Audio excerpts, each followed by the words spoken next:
There you go, green cold brew coffee. So recently this brand sent me this cold brew coffee maker.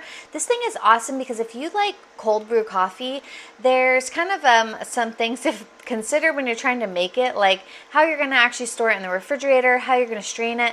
But this is actually an all-in-one device, and so it makes it really quick and easy to make cold brew coffee. So thank you to this brand for sending me this product to try. This is what it looks like in the package. Looks like you just kind of do a little assembly here.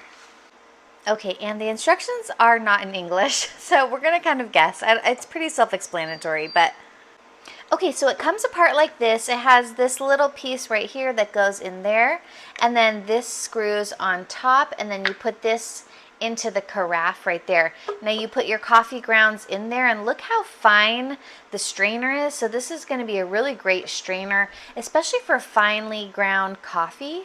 But today we're going to do something kind of unique. I'm going to use Anthony's whole bean green coffee beans. If you've never seen green coffee beans, these are what coffee beans actually look like when they haven't been roasted.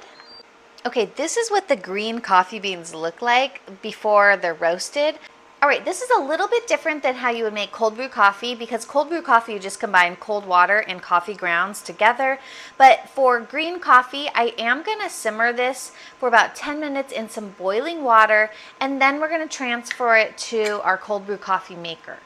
But while we're waiting for that, this is basically a little breakdown of acidity and bitterness between different types of coffee.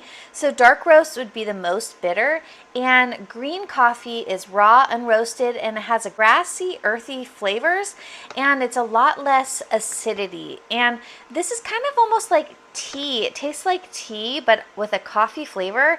It's a really interesting thing. I like it actually a lot. It's really refreshing in the morning, so I'm excited about trying this tomorrow.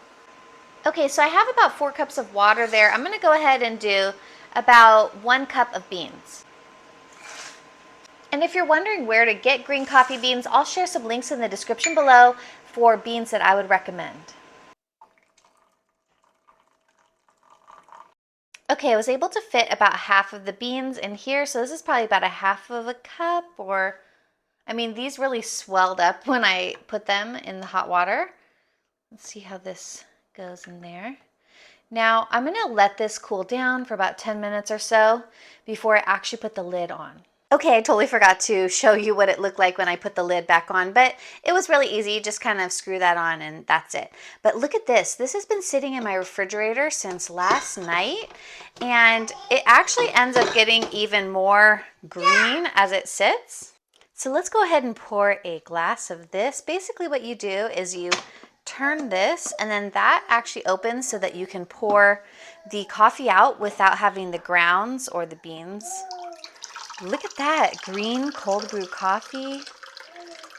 If you are looking for a low acid coffee option, this is such a great option. And if you're also trying to not have like roasted food, because a lot of times people are concerned about eating things like burnt food, because basically that's what coffee is it's like burnt food. But this green coffee is not that. So I just put a little soy milk in it. You can also put some stevia or your favorite sweetener. But there you go, green cold brew coffee. I hope you enjoyed this video. Check out the links in the description below for where you can purchase your very own cold brew coffee maker. This fits so perfectly in my refrigerator, and it's so cute that there's like a little handle. This would be so fun to take on a picnic.